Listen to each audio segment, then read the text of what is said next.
Hi students, Professor Nugent here. Let's talk about estimation of the mean squared forecast error and forecast intervals. Why do we need a measure of forecast uncertainty? Well, we need to construct forecast intervals. We need to let users of your forecast, including yourself, you're a user of your own forecast, to know what degree of accuracy to expect, and you also need to know how good is your forecast.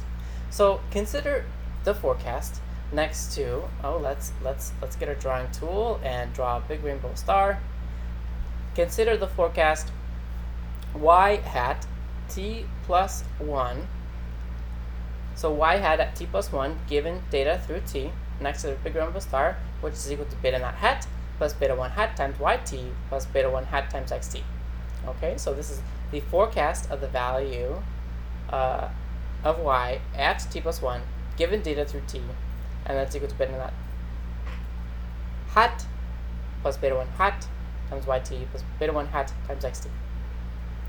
This should be a 2. That should be a 2. Now, what is the forecast error?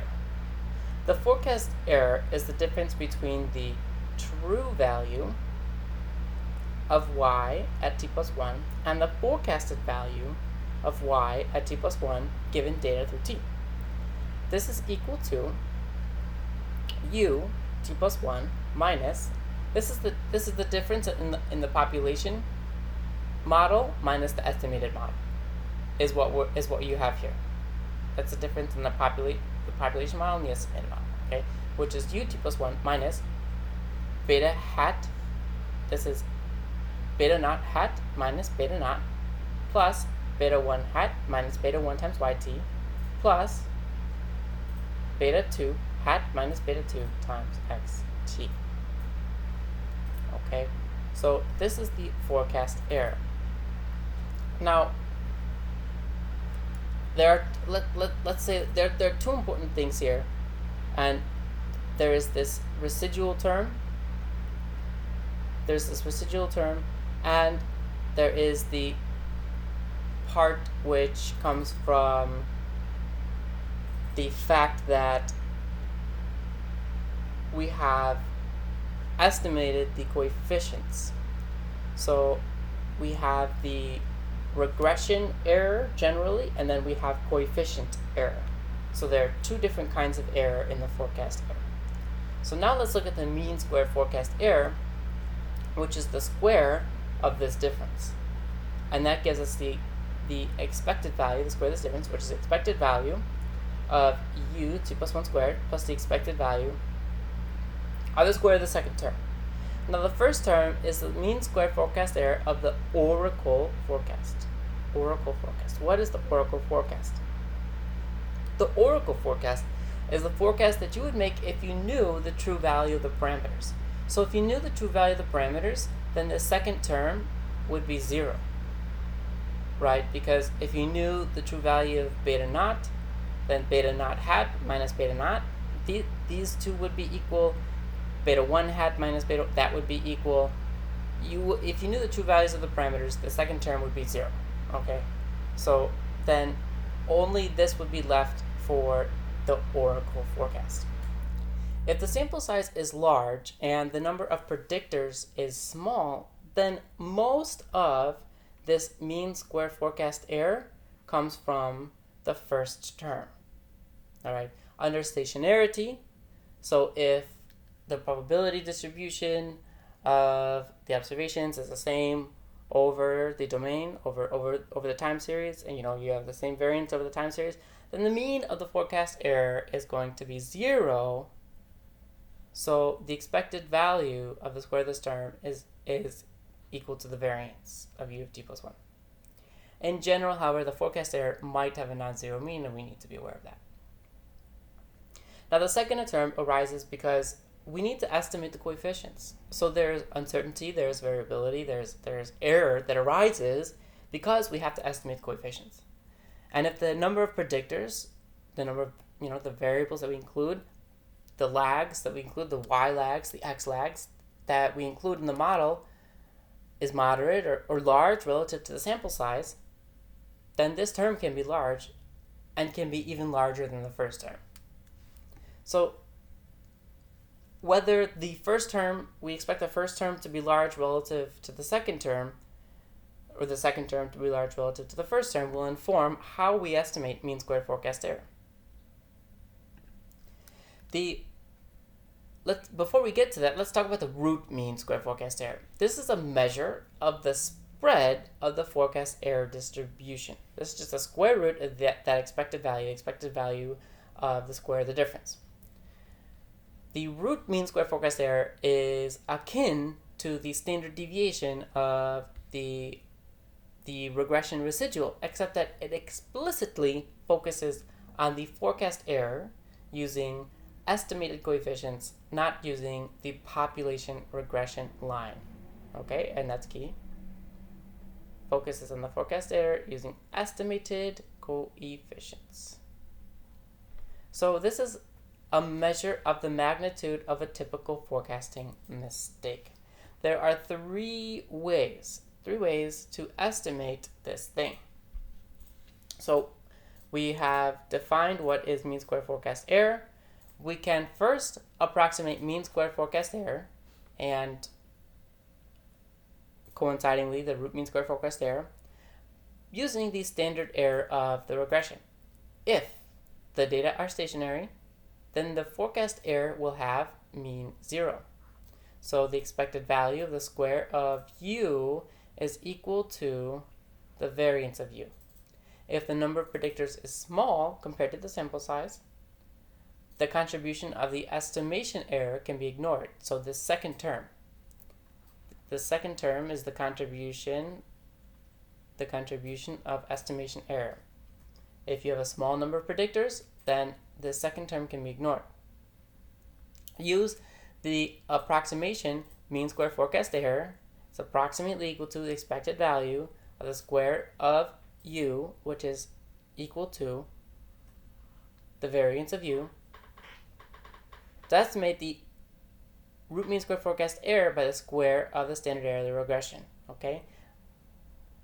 If we let SSR denote the in-sample sum of squared residuals, then the mean squared forecast error is equal to the sample variance of u, which is equal to the sum of squared residuals all over t minus p minus 1.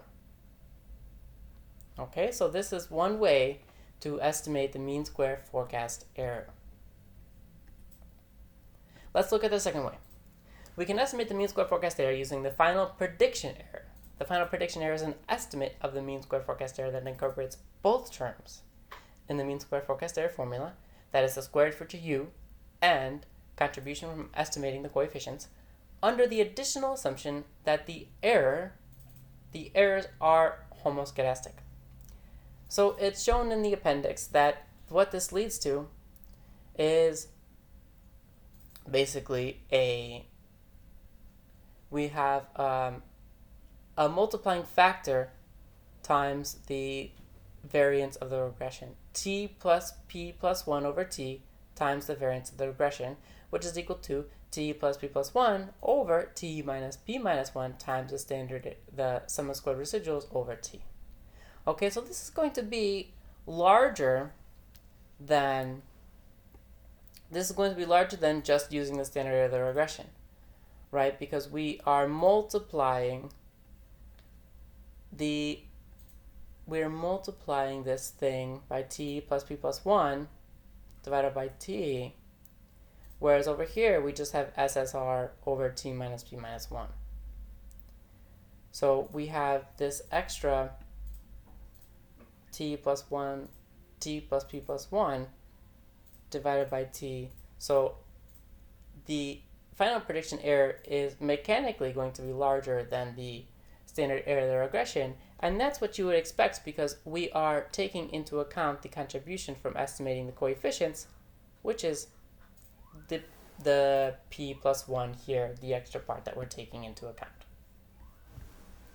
And our third method is to estimate the mean squared forecast error by using pseudo out-of-sample forecasting.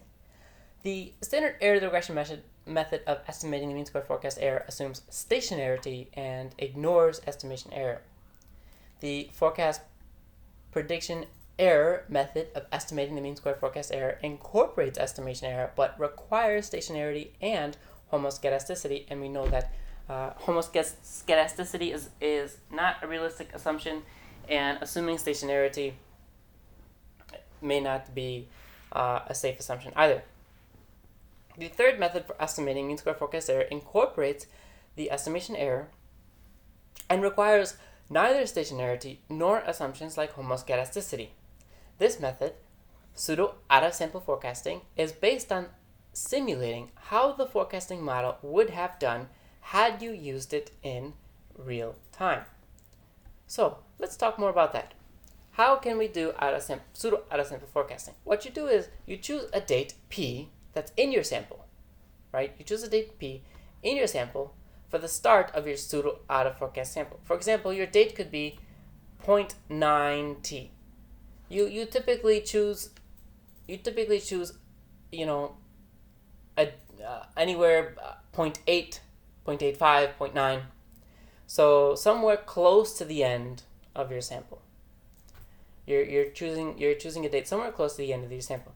And you're going to re-estimate your model for every period, for s equals p minus 1 all the way up to t minus 1. So you're re-estimating your model many times. You compute your pseudo out-of-sample forecast for date s plus 1 using the model estimated through s, right? So you get a forecast for y at s plus 1 given the data through s, and because you're using the data that you already have, the beauty of this method is that you know what the value for y at s plus 1 is, so you can compute the forecast error you had s plus 1. And you do this for p minus 1 all the way to t minus 1. And why do we not do it for t? Well, t is going to be the last value that we forecast.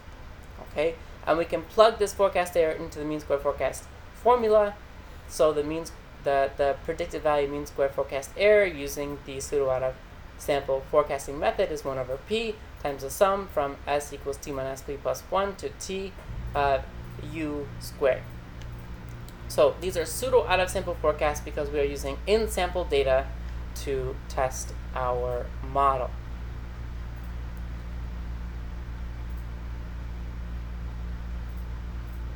So that gives us ways to estimate root mean square forecast error. In the next video, we'll talk about using root mean square forecast error to construct confidence intervals.